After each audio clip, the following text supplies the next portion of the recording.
Anyway, you guys, as Colin mentioned, this is our wine education series, and what we're trying to do is just kind of casual, fun little presentation here. And as Colin mentioned today, we're talking about Petite Sirah. Some interesting things, and you guys probably know some of this kind of stuff. A lot of the history of a lot of wine grapes are actually pretty hazy. And a lot of people don't really know, or we collectively don't know, where a lot of stuff comes from.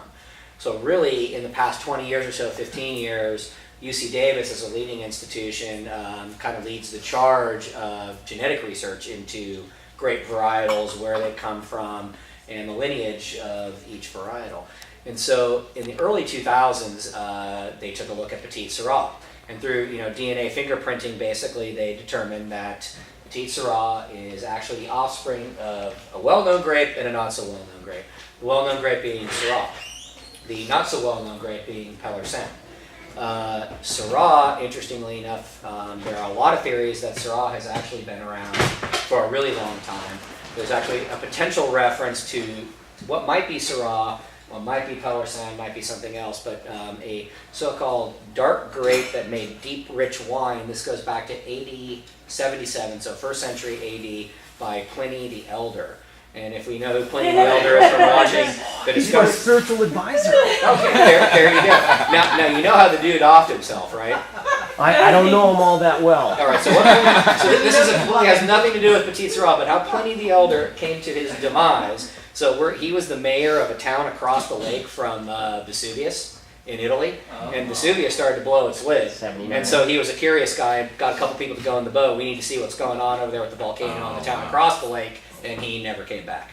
But anyway, he was a prolific writer and an intellectual and so on and so forth. So prior to his demise under Mount Vesuvius, there is a writing where he references a particular grape being enjoyed, in this case, of a varietal that quote-unquote did not exist 50 years before. So actually the hybridization emerging of wine grapes and vines goes way back. It's not actually a new science at all. So Pelarsen is also a grape that's been around for a very long time. Its origins are a little less known on a historical level. However, it is something that has been around for, as I said, a very long time. And I'll get there in a second, but this is very common with grapes. And in the late 19th century in France, as they started to experience vine diseases and things like that, people started to actually experiment on a more sophisticated level with breeding vines. And so basically doing what we do with a lot of plants, right? Taking the pollen from one and putting that into the flower of another and creating something else. So that is essentially where Petite Sirah came from. Now, the dude that did this, it was named Francois Durif, and he was a viticulturalist and scientist in the Rhone region in France, late 19th century. And so he was actually, what he was very specifically experimenting with was trying to come up with a particular vine that was resistant to powdery mildew, which is a very common, still to this day, grape issue. And so he was messing around with these things, and that's what he did, and he came up with this grape that seemingly was a new varietal, and being the good French guy that he is, he called it after himself. And so he called it Durif, and basically you ended up with this grape. Now very quickly Durif started to actually exist as a varietal. And what was very common, and still is actually common in old vines in California and the old world, is what are called field blends. Anybody know what a field blend is by chance? Any ideas what a field blend might be? You just let it do it. Yeah, okay, well what happens is we're very clear these days on if we have a block of Cabernet, we got a block of Cabernet and it's all Cabernet. What was so much more common in older vines is that you would have a block in your vineyard and it could have 1, 2, 3, 4, 5, 6 different species of grapes, one vine next to each other being different. So you harvest everything together and you throw it into a bin together and you end up with a blend that way, as opposed to what the modern concept of blending is, like Colin will talk about today. But it essentially, field blends, the way wine has been made really in the majority of the history of wine is really that way, or the modern history of wine. And that's actually the case here as well. So going back to France and the Rhone, where Petite Sirah, or what was called Durif, came from, Durif was principally existing in vineyards that had Syrah, had Pelarsen, probably several other things going on at the same time. So this Durif grape was actually not particularly, it was resistant to mildew. That guy was actually somewhat successful in what he was doing. But it was the thick skin of the grape and some other aspects of it was just not seen as a particularly desirable varietal in that part of the world. Some of that stems from the winemaking process and how they were trying to make wine from it. So it was essentially an afterthought. What I'm going to do to you guys here, and I apologize for this, is I'm actually going to skip around in the history a little bit because we're going to talk about the history of it in general beyond what I've talked about, and then we're going to talk about the history in Livermore, and it's going to get a little Quentin Tarantino, Pulp Fiction, moving around different time frames on you a little bit here. But we talked about France in the late 19th century, what was going on there.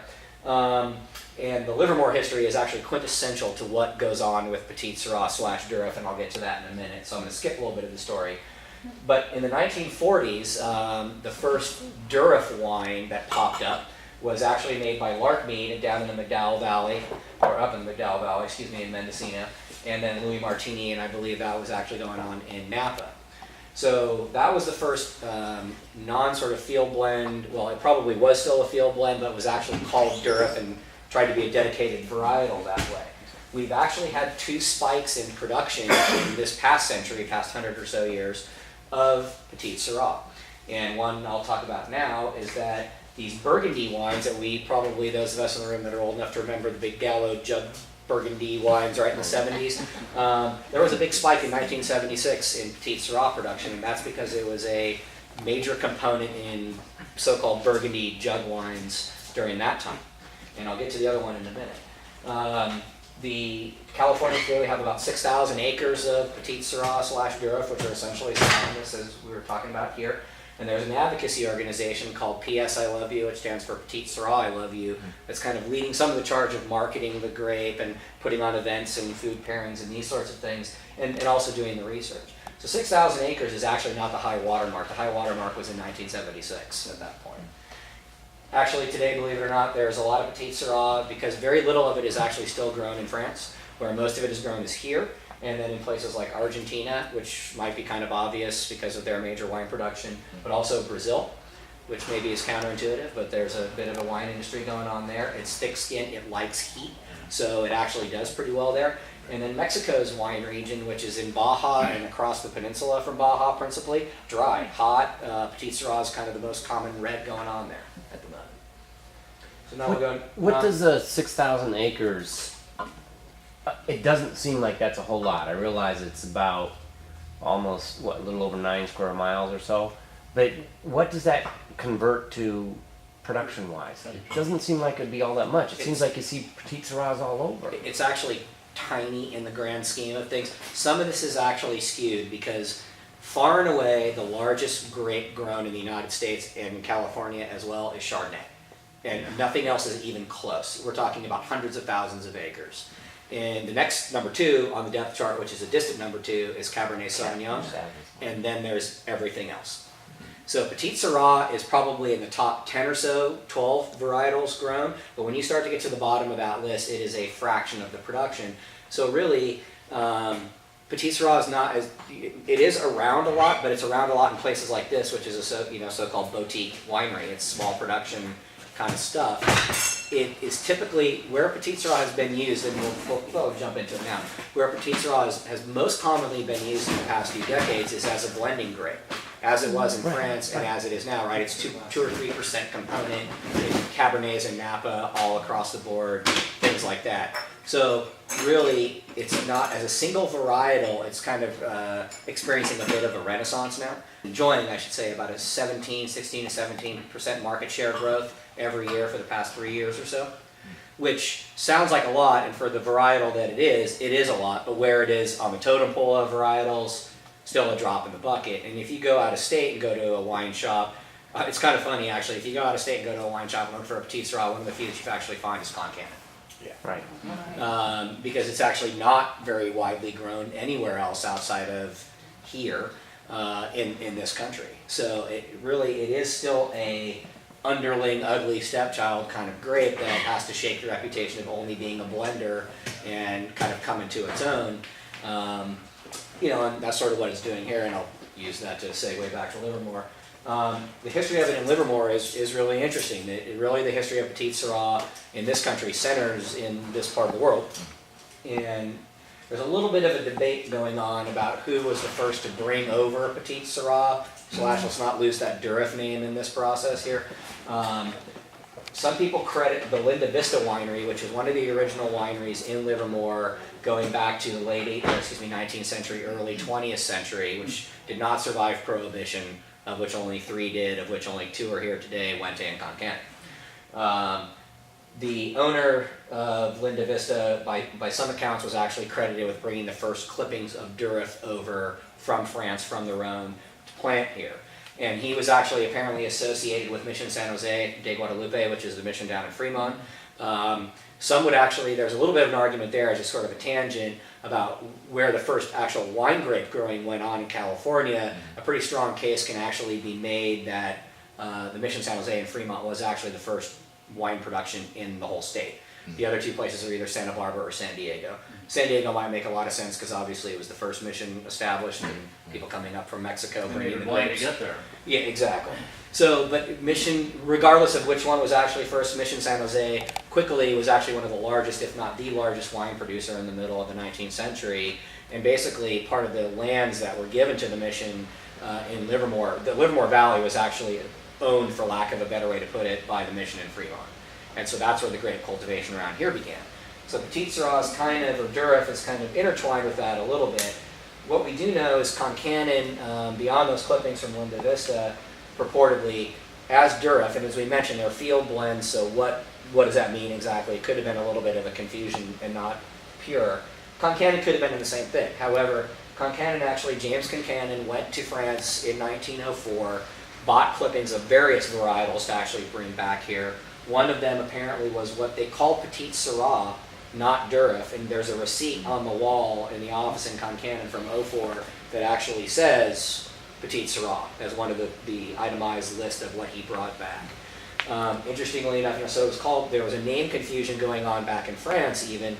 A lot of people think that it was called Petite Sirah here first, it was called Petite Sirah there, first, and Petite French, right? And because people also confused it for Syrah, most likely, because it actually is really hard to distinguish from Syrah because of the color of the clusters and the grapes themselves. They just look smaller than the Syrah grape, and hence the name. So, a lot of this was just there was no rigor to it or categorization applied to it. So either way, Concannon had this going on in the early 20th century, and we do know that. Some people call it the Prohibition grape, which is kind of got a little bit of an interesting story behind it too. That was that other spike in production I was talking about, so this would be in the, obviously, 1919 to 1933 during Prohibition. Why that's the case is there's sort of a well-known thing in this part of the world and not so well-known thing. How Wente and Concannon survived Prohibition is that they were basically making sacramental wine for the church. To be sure, I would, bet the farm that there was a lot going out the back door, as they say, right? And they were selling wine that way. Absolutely. However, and so we all kind of know that, and that's how they all claim they survived Prohibition, is they were making wine for the church. What a lot of people don't know is that actually during Prohibition, and this was a wine-specific thing only, there was an exemption that you could produce 200 gallons of wine at home. And the idea was that kind of they viewed it as sort of like you're just making grape juice. But this was a federal thing. This was not a California thing. So basically you had people making wine all across the country, and why Petite Sirah was important is, one, it was grown here and we were supplying it from here and it was established here, but two, because of its thick skin, it actually traveled well. So it would survive the train trip across the country to wherever you were making your bathtub wine, and actually people were, and it would also, the other part that I think is kind of funny is we know Petite Sirah makes this deep, rich colored wine. You could actually add water to it and water it down, and it would still have some, some of this going on. So people watered it down, and they were still making homemade wine that way. And something I was just actually reading is that what farmers around here were doing is they were calling them wine bricks, almost like a concentrate kind of thing, and shipping that across the country. And some of them were actually sending a disclaimer during Prohibition saying, do not add these to a jug of water for 20 days in your cupboard because it will make wine. Go figure. And Petite Sirah is kind of entrenched in all that do not make wine kind of thing. Government label. Pardon me? A government label. Oh, I love that. Do not. It's great.